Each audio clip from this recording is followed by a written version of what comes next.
साइरिन के घर का होता है कि ना रोते हुए बोलती, माय लेडी आप कहाँ रहती है, मैं बहुत परेशान थी, आपके साथ कहीं कोई दुर्घटना तो नहीं हो गई। साइरिन जिसकी आंखें रोने की वजह से सूज गई होती है वह हंसते बोलती, कीना साइरिन की ऐसी हालत देख उसे गले लगाकर बोलती है, ओ माय लेडी तुम्हें कितना दर्द हुआ होगा ना, यह सोचना कि ये सब आप अकेले सहन नहीं कर रहे थे।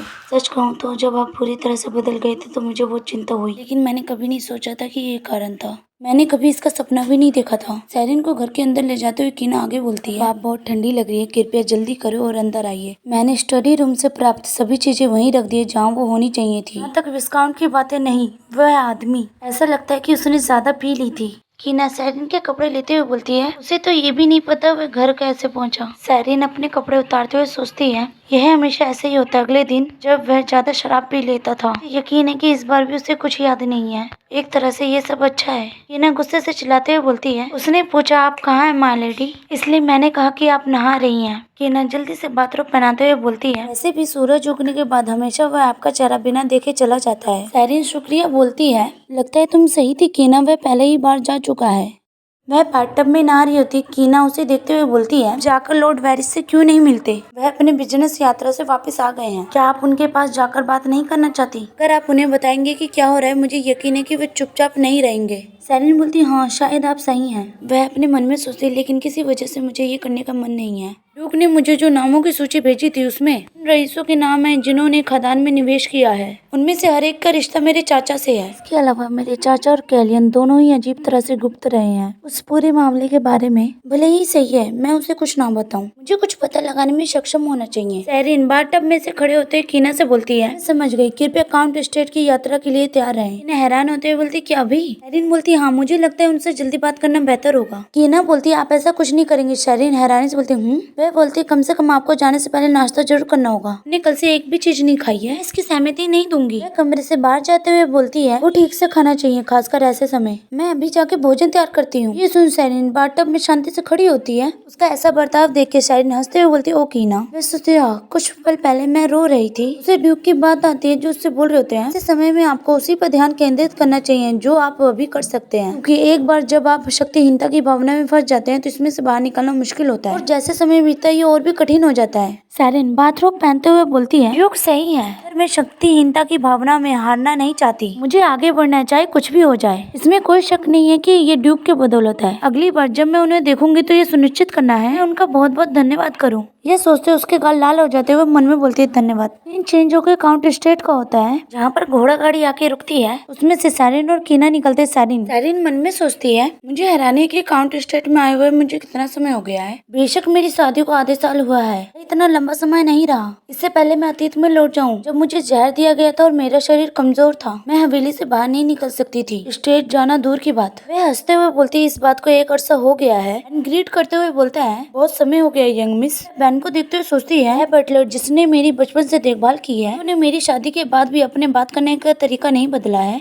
लेकिन किसी कारण से ये मुझे कभी नापसंद नहीं आया। बैन बोलता, कृपया अंदर आइए, मैं चाय बनाता हूँ। साइरिन हंसते हुए बोलते, शुक्रिया बैन। बैन चलते हुए बोलता, लॉर्ड वेरिस फिलहाल बाहर है, हालांकि मुझे उम्मीद है कि वे जल्दी ही वापस आ जाएंगे। साइरिन बोलती, मैं समझ गई, कोई बात नहीं, मैं चाय पीते हुए इंतजार कर सकती हूँ। साइरिन को घर के अंदर जाता देख बैन बोलता है, मिस क्या मैं आपसे कुछ बात कर सकता हूँ? साइरिन बैन की तरफ देखते हुए बोलती, क्या है? बैन बोलता है, लेकिन शायद आपको कुछ अजीब लगे, लेकिन मैं आभारी रहूंगा, इसे ध्यान रखें। साइरिन बैन की तरफ ध्यान से देख रही होती है। बैन पहले चारों तरफ देखता है, अभी वहाँ पे वेरिस की गाड़ी आ जाती है। बैन धीरे से बोलता है, आपको लॉर्ड वेरिस पे भरोसा नहीं करना चाहिए। साइरिन बोलती है, आपका क्या मतलब? और मन में सोचती है, बिना किसी कारण के ऐसा कहने वाली नहीं है। बैन बोलता है, लॉर्ड वेरिस से बात खत्म करने के बाद कृपया हवेली के पीछे आए, उस बगीचे में जहाँ अक्सर आप बचपन में खेलती थी, कृपया अकेले आना, लॉर्ड वेरिस को पता नहीं चलना चाहिए। समझ गए, मैं आपका वहाँ पे इंतजार करूंगा। साइरिन बैन की बातें ध्यान से सुन रही होती है, तभी वहाँ पे वेरिस आते हुए बोलते, साइरिन खुश हूँ कि आप आए। दोनों घर के अंदर चले जाते हैं। वेरिस बोलते, माफ करना इंतजार कराने के लिए, हाल ही में मेरे पास बहुत काम है इसलिए मैं व्यस्त हूँ। वह पूछते, क्या कुछ हुआ है क्या? साइरिन बोलती, नहीं ऐसा नहीं है,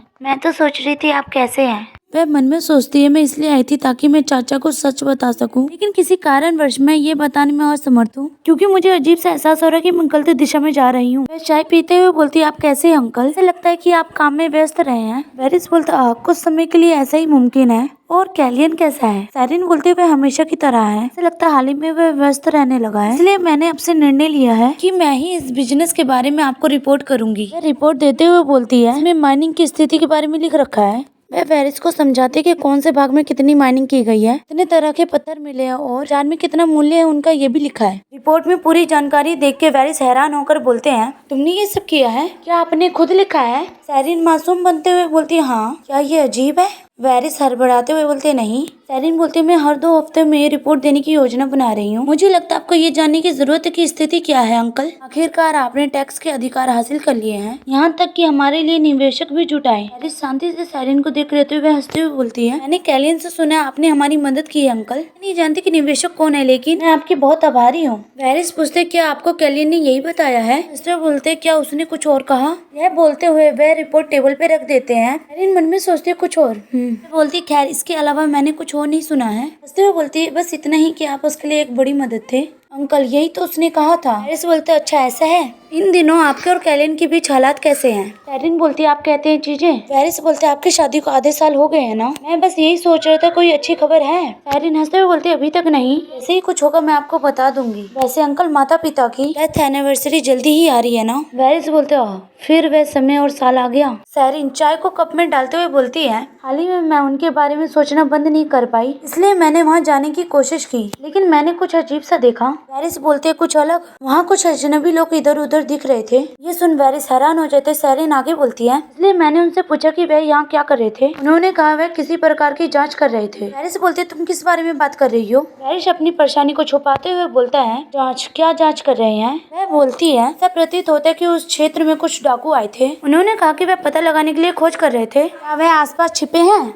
कि उनका कोई पता नहीं चल रहा है। मैंने सुना है इन दिनों डाकू अक्सर दिखाई दे रहे हैं, को भी बाहर जाते समय सावधान रहना चाहिए अंकल। वो हंसते हुए बोलती है, आपको मुझसे वादा करना होगा, ठीक है? कुछ देर बाद सैरिन गार्डन में चलते हुए सोच रही होती है, आखिर मैं कैलियन के बारे में कुछ नहीं कह सकी, अपने शक को दूर नहीं कर सकी, लेकिन जब मैंने ये बात उनके सामने रखी तो उनकी प्रतिक्रिया को देखकर ऐसा लगता है कि मैंने कुछ न कहकर सही किया। और जब मैंने कैलियन का जिक्र किया, ऐसा लग रहा था कि वह ये जानने की कोशिश करे कि मैं क्या सोच रही हूँ। उसे ड्यूक की बात याद आती है जो कहते हैं, क्या होगा अगर आपके माता पिता की मृत्यु दुर्घटना ना हो? कभी कभी जो दिखता है वो पूरी कहानी नहीं होती। ड्यूक लेक्सियन का शक सही है, तो फिर इसके पीछे जो व्यक्ति है। तभी बेन की आवाज आती है जो बोलते हैं, यंग मिस। सैरिन पलट कर देखती है, वहाँ पे बेन खड़ा होता है। सैरिन उसके पीछे चलते हुए बोलती है, कृपया आप मुझे बता सकते हैं कि वास्तव में क्या हुआ है? बेन उसकी तरफ देखते हुए बोलते है, मुझे पक्का नहीं पता कि मैं आपको ये बता सकता हूँ या नहीं यंग मिस, इन चुपचाप खड़े होकर ये सब नहीं देख सकता। ऐसे व्यक्ति के रूप में जिसने पीढ़ियों से वेल्डिलेट परिवार की सेवा की है। वेल्डिलेट घर का सामान मेरा भी सामान है। हाल ही में लॉर्ड वेरिस की गतिविधियां अजीब है। ये सुनकर सैरिन हैरान होते हुए बोलती है, अजीब बात है?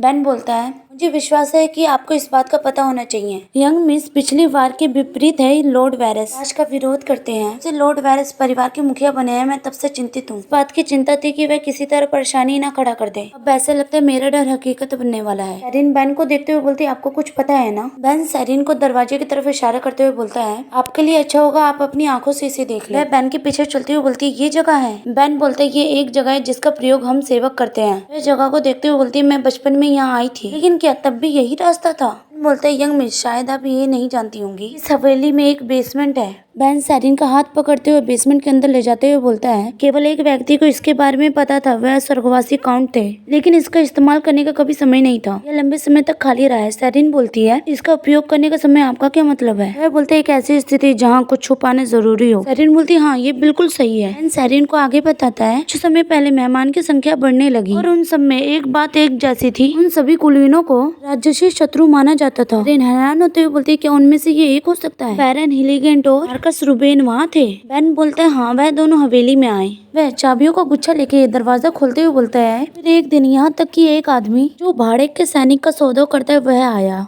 वह कमरे के अंदर जाते हुए बोलती है, क्या कहा आपने? बेन बोलता है, जब आप खुद देखेंगे तो आपको समझ आ जाएगा अभी वास्तव में क्या होने वाला है। सैरिन कमरे के अंदर देखती है, वहाँ अलग अलग हथियारों से कमरा भरा होता है। बेन बोलता है, मैं इस बात को लेकर परेशान था कि मुझे आपको शामिल करना चाहिए या नहीं यंग मिस, लेकिन मुझे ये पता था आपको ये बताना होगा। यंग मिस आप? सैरिन जो कमरे को देख के हैरान होती है। बेन आगे बोलता है, वेल्डिलेट वंश का आखिरी वंशज, राजद्रोह या देशद्रोह? सैरिन सोचती है, नामों की सूची, मैंने बहुत सारे नाम देखे हैं बार बार, और यहाँ तक कि निवेशक का हिसाब। बेन बोलते हैं, यंग मिस मैं आगे कुछ बोलते इससे पहले सैरिन बोलती है, मेरे चाचा ने रईसों को इकट्ठा किया और उन्होंने मेरी खदान में निवेश करने को कहा। खदान में निवेश करने वाले सभी लोग मेरे चाचा की तरह सोचते थे। यहाँ लिखा, निवेश करने वाले सभी लाभ वेरिस को देंगे। यह सुनकर बेन हैरानी से बोलता है, क्या? सैरिन बेन को आगे बताती है, उसने पैसे का इस्तेमाल ये सब खरीदने में किया है। बड़ी मात्रा में हथियार। उन्हें खदान में निवेश इसलिए किया था, विरोध करने के लिए पैसे जुटाना। बोलता है उस स्थिति में तो आप भी फंस जाएंगी यंग मिस। आप खदान के मालिक हो और लॉर्ड वेरिस परिवार के सदस्य हैं। साइरिन बोलती है मैं जानती हूँ। एल्डिलेड का घराना जिसमें मैं शामिल हूँ पीढ़ियों से राजमुकुट का अनुसरण करता आया है। अगर कुछ कहा जाए तो ये कह सकते हैं कि हमारा रिश्ता दोस्ताना रहा है, इसलिए उन्होंने मुझसे पूरा सच छुपाया। ये टैक्स छूट के अधिकार सुरक्षित करते थे और निवेशकों को इकट्ठा किया। मुझे लगता है कि मैं आखिरी में समझ गई हूँ क्यों ड्यूक लेक्सियन ने मुझसे मदद मांगने को कहा। साइरिन कुछ देखते हुए बोलती ये है। बेन बोलते यंग मिस क्या ये रिकॉर्डिंग पत्थर नहीं है? वह पत्थर को हाथ में लेते हुए बोलते ये एक नकल है, एक बार रिकॉर्डिंग देखने के बाद टूट जाती है। ये इसे इस तरह इकट्ठा किया गया है, इसका मतलब इसकी सामग्री महत्वपूर्ण है ना। वह दोनों बड़े ध्यान से रिकॉर्डिंग पत्थर को देख रहे होते हैं। अरे रिकॉर्डिंग पत्थर को उस जगह से उठाते हुए बोलती है मुमकिन है, लेकिन अगर इसे यहाँ देखेंगे तो ये टूट जाएगा और उन्हें पता चल जाएगा यहाँ कोई छुपके से आया था और मैं वह पहली व्यक्ति होंगी जिसपे वह शक करेंगे। बेन बोलता है चलो इसे देखते हैं, अगर आज चूक गई तो हमें दूसरा मौका नहीं मिलेगा, भले ही हम किसी और दिन आए। ऐसे भी इसे तोड़े बिना देखने का कोई तरीका नहीं है। साइरिन रिकॉर्डिंग पत्थर को कुछ देर देखते हुए सोचती है, उसके बाद वह चाबी घुमा देती है, उसमें कुछ लाइटनिंग बनती है। उसके बाद लॉर्ड वेलेस के कमरे का होलोग्राम बन जाता है। उस वक्त कैलियन और लॉर्ड वेलेस साथ में होते हैं। वेलेस बोलते हैं मैंने दिलचस्प कहानियां सुनी है, क्या ये सच है? आपने किसी दूसरी औरत को रखैल के रूप में रखा है? मैंने सुना आपका उसके साथ एक बच्चा भी है। झूठ मत बोलना, तुम्हारे हित में नहीं है, पहले से ही सब कुछ पता है। ये बातें सुन के साइरिन और बेन हैरान हो जाते हैं। साइरिन मन में सोचती मेरे अंकल इस बारे में जानते थे। साइरिन इतनी ज्यादा हैरान हो गई होती है, उसके हाथ कांप रहे होते हैं। वेरिस की दोबारा आवाज आती है जो बोल रहे होते हैं शपथ लेने का प्रयास बेकार है। कैलियन हंसते हुए बोलते हैं मैं भी बहुत सी बातें जानता हूँ। वेरिस बोलता है ओ कैसे? कैलियन शांति से मुस्कुराते हुए बोलता है ये देखिए उदाहरण के लिए इस बारे में आपका क्या कहना है कि आप ही वह व्यक्ति हैं जिसने सैरी के माता पिता को मारा था। कैलियन मन में सोचते उसने अभी क्या कहा? मेरे चाचा ने यह किया था। कैलियन की आवाज आती है जो बोलता है बेचारी सैरी को कुछ नहीं पता, लेकिन मैंने सब कुछ देखा था। आपके आदमी शवों पे वजन बांध रहे थे और गाड़ी में लाद रहे थे। ये सुन के वेरिस बोलता है साइरिन कुछ नहीं जानती, लेकिन कुछ पता चलने के बाद बदलेगा नहीं। यह बच्चा कुछ नहीं कर सकता है, एक बार जब उसकी जरूरत खत्म हो जाएगी तो हम उसे उसी तरह मार सकते हैं। सारी बातें सुनने के बाद साइरिन अपने होश में नहीं होती है। बेन साइरिन को आवाज देते हुए बोलता है यंग मिस। बेन की आवाज सुन के साइरिन उसकी तरफ देखती है। बेन दूसरी तरफ देखते हुए बोलता है यंग मिस कोई आ रहा है। सुन के साइरिन पूरी तरह से घबरा जाती है। उसके हाथ में रखा रिकॉर्डिंग पत्थर भी धीरे धीरे करके टूट रहा था। बेन आवाज की तरफ देखते हुए बोलता है माई लेडी कोई आ रहा है, यह लॉर्ड वेरिस हो सकते हैं। सुनकर तो साइरिन की आंखें ही डर से बड़ी हो जाती है। साइरिन डरते हुए बोलती है अगर हम उन्हें मिले तो वह हमें मार डालेंगे, हम दोनों को। बेन कुछ सोचते हुए दूसरी तरफ चलने लगता है। दूसरी तरफ जाता देख साइरिन हैरानी से बोलती है बेन एक दरवाजे के पास उसे जाके ढकेलने लगता है। साइरिन को समझ नहीं आ रहा था कि बेन क्या कर रहा है। पूछती है बेन तुम क्या कर रहे हो? दरवाजा खोलते हुए बोलता है ये एक छुपा हुआ रास्ता है, अगर आप ध्यान से पीछा करते हुए जाएंगे रास्ता अनेक शाखाओं में बढ़ जाएगा। पसीना पूछते हुए आगे बोलता है आपको केवल सीधा ही चलना होगा, यह एक ऐसा रास्ता है जिसके बारे में कोई नहीं जानता है, लॉर्ड वेरिस को भी नहीं पता है, तो कृपया यहाँ से भाग जाइए माय लेडी। बेन साइरिन को आगे की तरफ ढकेलते हुए बोलता है जल्दी करो। साइरिन बोलती है लेकिन रुको, हमारे बारे में क्या? मेरे साथ आओ, अगर आप यहाँ रहोगे तो आपको मार दिया जाएगा। मुस्कुराते हुए बोलते हैं मैं नहीं जाऊंगा, मेरा जाने का कोई इरादा नहीं है, मैं रुकूंगा और तुम्हें समय दूंगा। साइरिन उसकी बात सुन के हैरान हो जाती है। वह बेन की तरफ आती है। बेन बोलते जल्दी जाओ और गेट को बंद करते हुए बोलता है आप आसानी से भटक जाते हैं, इसलिए ध्यान रखें कि कोई गलत रास्ता ना चुने। साइरिन को देख के मुस्कुराते हुए बोलता है याद रखें कि सीधा चलें। साइरिन रोते हुए बोलती है नहीं बेन अगर आप पकड़े गए। रोते हुए उसे आवाज देती है। बेन साइरिन की बात को नजरअंदाज करके गेट बंद कर देता है। गेट पे सरकते हुए सोचता है अकाउंट की छोटी लेडी इसने अपने दिन हवेली में बंद रहकर बिताए, बगीचे में अकेली बैठी हुई की मासूम आंखें जो मेरी तरफ देखकर हंसती थी, की प्यारी आवाज जब वो मेरा नाम लेती थी। फिर भी वो दयालु और बुद्धिमान थी, चीज का सम्मान करने के लिए काफी मजबूत थी। वह यंग लेडी जिसे मैं ऐसे प्यार करता था जैसे वह मेरी अपनी संतान हो, मेरी आखिरी मास्टर, इसलिए कृपया सुरक्षित निकल जाइए, अपने शांतिपूर्ण दिनों में लौटे। बेन साइरिन की बचपन की बातें सोच रहा था, तभी साथे हुए बोलता आप यहाँ पे क्या कर रहे हैं? उनको कोई जवाब ना देता देख वेरिस गुस्से से बोलता है बेन। दूसरी तरफ साइरिन अंधेरे रास्ते में दीवार को छूते हुए चल रही होती है। वह रोते हुए सोचती इसमें कोई शक नहीं है कि बेन भी आखिर में मर जाएगा बेसमेंट में, बिल्कुल मेरे माता पिता की तरह। मुमकिन है कि मेरे साथ भी ऐसा ही होगा। वह और भी ज्यादा गुस्से और रोते हुए सोचती है एक भी निशान नहीं बचा, सब कुछ साफ कर दिया गया है। दोबारा रिकॉर्डिंग स्टोन से प्रोग्राम बनता है। वेरिस बोल रहा होता है जब कोई व्यक्ति काम का नहीं होता तो उसे मारना बहुत आसान होता है, तो फिर क्यों ना हम एक समझौता कर ले। कैलियन बोलता है कैसा सौदा? वेरिस बोलता है मुझे पैसे की जरूरत है, अपनी कमाई का निश्चित प्रतिशत मुझे दोगे और मेरा एक भाग्य बन सकता है जो आपके वास्तविक परिवार के लिए जीवन भर के लिए काफी है। मैं सोचता हूँ आपका और मेरा हित एक जैसा है, आप क्या कहते हैं? मेरी एक शर्त है। कैलियन बोलता है शर्त? ये बोलते हुए वेरिस अपने जेब में से दवाई की शीशी दिखाते हुए बोलते हैं साइरिन का कभी बच्चा नहीं होना चाहिए, उसका बिजनेस सुरक्षित हो जाने पर सैरिन से छुटकारा पाने की योजना बना रहे हैं ना, तो ऐसा करना ही होगा वरना आप खदान पर कब्जा नहीं कर पाएंगे। इसके अलावा मैं आपका साथ भी दूंगा, लेकिन अगर सैरिन को इससे पहले बच्चा हो जाता है तो यह एक समस्या होती है, क्योंकि तब उसके बच्चे को विरासत में खदान मिलेगी। कैलियन परेशान होते हुए बोलते हैं, क्या आप मुझसे वादा कर सकते हैं? वैरिस बोलता है, बिल्कुल। सुन के सैरिन गुस्से और दर्द में रोते हुए सोचती है, ये वैरिस ही थे जिन्होंने गर्भ निरोधक दवाई दी थी। इतने नीच और घटिया लोग हैं। सैरिन को दरवाजा दिखता है, वह सोचती है ये बाहर की ओर ले जाता है। वह दरवाजे का हैंडल पकड़ के गेट खोलती है। उसे अपने सामने चांद की रोशनी दिखती है। वह बाहर निकलते हुए आसमान को देखती है। कीना की नजर सैरिन पे पड़ जाती है। वह बोलती है, मैडम। सैरिन रोते हुए बोलती है, कीना। सैरिन को रोता देख कीना परेशान होकर बोलती है, मैडम। सैरिन के पास जाती है जो गेट के पास बैठ के रो रही होती है। सैरिन रोते हुए बोलती है, कीना मुझे क्या करना चाहिए? बैन वो। कीना पूछती है, सर बैन को क्या हुआ? उन्होंने कहा कि मैं यहीं पे इंतजार करूं, मैडम ज्यादा देर न कर दे, इसलिए मैं यहाँ हूँ। सैरिन अपने चेहरे से हाथ हटाते हुए बोलती है, बैन को इस तरह मरने नहीं दे सकते, मैं बैन को बचाऊंगी, ऐसा आपने कहा। उसे ड्यूक की याद आती है जो बोलते हैं, मैं तुम्हारा इंतजार करूंगा जब तुम मेरी मदद मांगोगी, मैं यह अकेले नहीं कर सकती। ड्यूक बोलते, मैं सुनिश्चित करूंगा आप पूरी तैयारी के साथ आएं। सैरिन बोलती, जो भी तुम मांगोगे मैं तुम्हें दूंगी, भले ही ये मेरी आत्मा हो। सीन चेंज होकर ड्यूक स्टेट के बगीचे का होता है। नीली तितली फूलों पे बैठी होती है। ड्यूक स्टेट बेहद ही खूबसूरत दिख रहा होता है शाम के वक्त। महल के चारों तरफ फूलों के पौधे होते हैं। ड्यूक खिड़की से बाहर की तरफ देखते हुए सोचते हैं, मेरे लिए बसंत बदलती हुई कहने योग्य कुछ नहीं थी, यहाँ तक कि चारों ओर खिले हुए फूलों, भले ही मैं खून से लथपथ वो से घिरा हुआ था, मुझे इससे कोई फर्क नहीं पड़ा। लेकिन आज कुछ अलग महसूस हो रहा है। शायद आज मेरे जीवन का पहला दिन होगा जब मैंने बसंत को महसूस किया है। मैं मुस्कुराते हुए खुद से बोलते हैं, नहीं ऐसा नहीं है, वो दिन बसंती था ना। ट्रिब्यूट का दिन। उसकी गाड़ी को अपनी आंखों से दूर गायब होते हुए देखा। ऐसा लगा बसंत के फूल हवा में नाच रहे हो, मेरे दिल में हो रहे उथल पुथल की तरह। अपने सीने पे हाथ रखते हुए सोचता है, मुझे इस तरह किसी व्यक्ति का इंतजार करते हुए काफी समय हो गया है। क्या मैंने पहले कभी ऐसा किया है? शायद नहीं, विशेष रूप से मारने के बाद मेरे बिस्तर पे पड़े और सौतेले भाई बहन जो मुझ पर अत्याचार करते थे। जब मैंने रोजन वेस्टर हाउस पे नियंत्रण कर लिया तो यह और भी बुरा हो गया। कोई भी मुझे इस तरह से इंतजार नहीं करवा पाया। वह केवल एक ही व्यक्ति है सिवाय उसके। सैरिन ड्यूक के कमरे का दरवाजा खोलती है। ड्यूक बोलते हैं, इतनी हैरानी की बात है, सचमुच मैं उम्मीद कर रहा था कि आप जल्दी ही आएंगी। कहानी प्रेजेंट से स्टार्ट होती है, लेकिन यह मेरी सोच से भी जल्दी है। मुस्कुराते हुए बोलते हैं, आप कैसी हैं सैरिन वेल्डिलेट? सैरिन ड्यूक की तरफ देखते हुए पूछती है, मैं आपसे कुछ पूछने आई हूँ, कृपया बिना बताए आपके पास आने के लिए मेरे बुरे व्यवहार को माफ करें। ड्यूक उसकी तरफ देखते हुए बोलते हैं, मुझे कोई परेशानी नहीं है। तो आप क्या पूछना चाहती थी? आपने कहा था आप मेरी मदद करेंगे, है ना? आपका प्रस्ताव अभी भी कायम है? यह सुन ड्यूक सैरिन की तरफ देख के मुस्कुराते हैं। वे चाय पीने के बाद बोलते हैं, मैंने सुना है कि आप कल काउंट हवेली गई थी। जब आप वहाँ थे तो कुछ तो हुआ होगा। मैंने सुना आपके जाने के बाद काउंट का बटलर गायब हो गया है। यह सुन के सैरिन हैरान हो जाती है। वे आगे बोलते हैं, क्या यही कारण है कि आप मुझसे मिलने आई हैं? जैसे कि उम्मीद थी, ड्यूक लेक्सियन को सब कुछ पता था। उन्होंने जानकारी जुटाने के लिए व्यापारियों के साथ गहरे संबंध बनाए हैं। मुझे लग रहा है वह मेरे साथ भी ऐसा ही कर रहा है। लेक्सियन रोज वेस्टर, एक व्यक्ति जिसे युद्ध का देवता, एक निर्दय हत्यारा कहा जाता है, वह एक नाजायज बच्चा था जिसने अपने सौतेले भाई बहन की हत्या कर दी। रोजन वेस्टर्न घराने पे नियंत्रण कर लिया। दुनिया जो पहले से ही जानती है, इसके अलावा इस आदमी के बारे में और कुछ नहीं जानती। आखिर वह व्यक्ति किस तरह का है, क्यों वो मेरी मदद करना चाहता है, मुझे कुछ नहीं पता। इसके अलावा क्या मैं इस पे भरोसा कर सकती हूँ? लेकिन भाग्यवश सोचते हुए ड्यूक से बोलती है, मेरी मदद करे कृपया। यह बोलकर वह दोबारा सोचती है, अभी के लिए कोई और रास्ता नहीं है उसका हाथ थामने के लिए।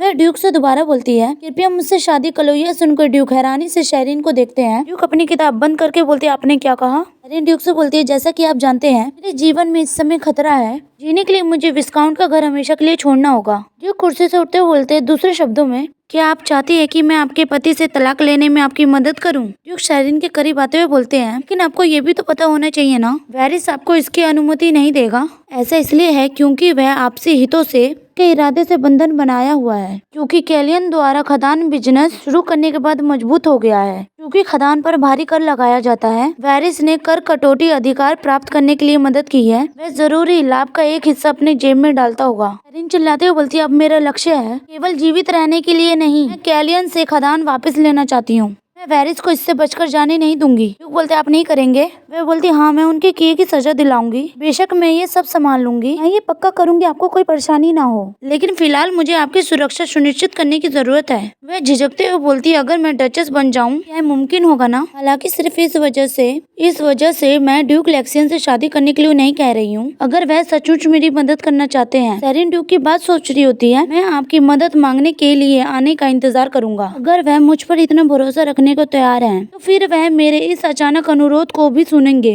वास्तव में आप इसे जुआ कह सकते हैं। यह ड्यूक लेक्सियन को मेरी मदद करने की इच्छा की सीमा को परखने का मेरा तरीका है। वह ड्यूक को देखते हुए बोलती है, बदले में मैं भी वादा करती हूँ, मैं आपको कभी भी हानि नहीं होने दूंगी योर ग्रेस। ड्यूक बोलते, आप कह रहे हैं कि इसमें मेरे लिए कुछ है? ठीक है, जैसे वेरिस और कैलियन ने किया है। क्या ये बेहतर नहीं होगा कि हम आपसी हितों पे आधारित संबंध बनाएं? अभी तक किसी को नहीं पता, लेकिन जल्दी ही खदान में जादुई पत्थर निकल जाएंगे। आपको पहले ही पता है जादुई पत्थर कितना मूल्यवान है। मैं खदान से होने वाला लाभ आपके साथ बांटूंगी। इस तरह से आपको कोई नुकसान नहीं होगा। ड्यूक बोलते, आपको लगता है मैं इससे मान जाऊंगा बस थोड़े से पैसे के लिए? क्या आप केवल इतना ही दे सकती हैं? बोलते हूँ। ड्यूक बोलते हैं, मेरी रुचि उस खदान में बिल्कुल भी नहीं है। सेरिन वोल्डिलेट सेरिन को अपनी तरफ पकड़ के खींचते हुए बोलते हैं, मैं सोचता था आप कम से कम अपने पति के लिए ईमानदार होंगी। सेरिन ड्यूक की बातों से हैरान हो जाती है। ड्यूक बोलते हैं, मुझे जवाब दो सेरिन, तलाक लेने के लिए आपको इतनी दूर तक जाने का क्या कारण है? सेरिन बोलती है, आप सही थे, मैं ईमानदार थी, लेकिन मैं आपके एलियन हल्कारल से प्यार नहीं करती। आपने देखा हुआ लोगों के दिल बदल जाते हैं, इसलिए ये सब कुछ। ड्यूक से दूर हटते हुए बोलती है, मैं आपसे हमेशा के लिए शादीशुदा रहने के लिए नहीं कह रही हूँ, सिर्फ 1 साल, जब तक मैं अपनी पूरी तैयारी नहीं कर लेती, उसके बाद मैं आपसे तलाक लेने के लिए तैयार हूँ योर ग्रेस। मैं पूरा साथ दूंगी, तो कृपया। ड्यूक टेबल पर किताब रखते हुए बोलते हैं, आप सौदे की मूल बात नहीं समझते। किसी सौदे में जरूरी यह नहीं है कि आप क्या देते हैं, लेकिन दूसरा पक्ष क्या चाहता है। उसकी तरफ देखते हुए बोलते, सेरिन वोल्डिलेट, हम ऐसा क्यों ना करें, मैं आपका साथ दूंगा। तलाक और वारिस के बाद में सेरिन ड्यूक की बातों को शांति से सुन रही होती है। अपनी बात को पूरा करते हुए बोलते हैं, अगर आप कुछ और चाहते हैं तो निसंदेह उसकी भी व्यवस्था की जा सकती है, जैसे एक मजबूत आदमी की प्रतिष्ठा लेना। उसने एक शादीशुदा औरत को बहकाया। सेरिन के करीब आके उसके बालों को छूते हुए बोलते हैं, बदले में मुझे भी आपसे वह मिलेगा जो मैं चाहता हूँ, निश्चित रूप से। मेरी 2 इच्छाएं हैं। पहली, आपको उस बेकार आदमी को पूरी तरह से छोड़ देना चाहिए। सेरिन ड्यूक का चेहरा देख रही होती है, हंसते हुए बोलते, दूसरी, हमारी शादी जीवन भर चले। दूसरे शब्दों में पूरी तरह से मेरी हो जाओ। 3 चीजों के कैरिज को होता है। गाड़ी के अंदर ड्यूक सेरिन से बोलते हैं, आप परेशान लग रही हैं, पहले ही समझौते से सहमत हो चुके हैं ना? अब आप पछता रहे हैं और सोच रहे हैं कि मेरी चुप्पी की कीमत बहुत अधिक है। सेरिन बोलती, नहीं, ऐसा कुछ नहीं है। ड्यूक बोलते, आपने मुझसे कई बार पूछा मैं आपकी मदद करना क्यों चाहूंगा। यह आसान है, क्योंकि आप मेरे लिए इतने मूल्यवान व्यक्ति हैं। सेरिन ड्यूक को देखते हुए सोचती है, कोई उसके लिए इतना मूल्यवान है? सेरिन बोलते, योर ग्रेस, क्या ये हो सकता है? क्या तुम्हारे दिल में मेरे लिए कुछ है? मेरा मतलब है, क्या आप मेरे बारे में ऐसा महसूस करते हैं, एक आदमी के रूप में एक औरत के प्रति? वह खिड़की से बाहर देखते हुए बोलती है, अब किसी पे भी भरोसा करने का कोई इरादा नहीं है, खासकर दूसरे व्यक्ति के मन में मेरे लिए व्यक्तिगत भावनाएं हो। वह सोचती है, क्योंकि मैंने पहले ही सीख लिया है, इससे कठिन तरीका मूर्खतापूर्ण विश्वास क्या है, ऐसा दोबारा नहीं होने दूंगी। ड्यूक बोलते, मुझे याद नहीं है कि मैंने तुमसे कहा है कि तुम मुझ पर भरोसा करो, क्योंकि ये ऐसी चीज नहीं है जिसे आप मांगने से पा सकते हैं, और मैं तुम्हें कैलियन हल्कारल से ज्यादा खुश कर सकता हूँ, इसलिए मैं आपको मुझे स्वीकार करने के लिए कह रहा हूँ। अगर केवल शब्द ही दुनिया बदल सकते, बहुत पहले सब कुछ मेरे अनुकूल हो गया होता। खैर, अभी के लिए मैं अपनी इच्छाओं के साथ चलूंगा। आखिरकार यह कोई मुश्किल काम नहीं है। मैं पेशकश करता हूँ कि हम अपनी शादी को शर्तों के आधार पर रखेंगे। साल के बाद अगर आपको अब भी मुझ पर बिल्कुल भरोसा नहीं है, फिर आप जो चाहे वे कर सकते हैं। ये सुन सेरिन ड्यूक की तरफ देखती है, पूछते हैं, कैसा लगा? क्या अब आप मेरी पेशकश स्वीकार करेंगे? शिक्षा की दृष्टि से बेहतर होगा कि यहीं पे उतर जाएं। इससे पहले मुझसे एक बात का वादा करें, अब से मैं तुम्हारा साथ दूंगा। मैंने पहले ही तुम्हारे आसपास लोग रख दिए हैं। गाड़ी का दरवाजा खोलते हुए बोलते हैं, आपकी सुरक्षा अब आप पर बोझ नहीं है, अब से बिना किसी डर के शांति से जियो। सेरिन अपने सिर पे कैप रख लेती है। वह बोलते, किसी भी हालात में आप शायद जल्दी ही घर आएंगे, शादी की तैयारी सहित सब कुछ संभाल लूंगा। सेरिन बोलती, आपको ऐसा करने की जरूरत नहीं है। ड्यूक बोलते, नहीं, इसे मुझ पर छोड़ दें। मुस्कुराते हुए आगे बोलता है, आपके पहले वाले से कई गुना खर्चीला होना चाहिए। मैं अपनी पत्नी के पहले पति की छाया नहीं पड़ने दूंगा। लेकिन यह तो एक मामूली मुद्दा है, इससे भी अधिक महत्वपूर्ण बात कुछ और है। सेरिन बोलते, अधिक महत्वपूर्ण? ड्यूक सेरिन की तरफ हाथ बढ़ाते हैं। सेरिन ड्यूक का हाथ पकड़ के गाड़ी से नीचे उतरने लगती है। सेरिन के करीब झुकते हुए बोलता है, क्योंकि हम यह कर रहे हैं तो हमें मंच तैयार करना होगा। वह बोलती, मंच? बोलते, हाँ, एक ऐसा मंच, आपके तलाक और दोबारा शादी की खबर, उन पर खतरनाक हमला होगा, इस तरह का मंच। यहीं पे मैं अपनी आज की कहानी को खत्म करती हूँ।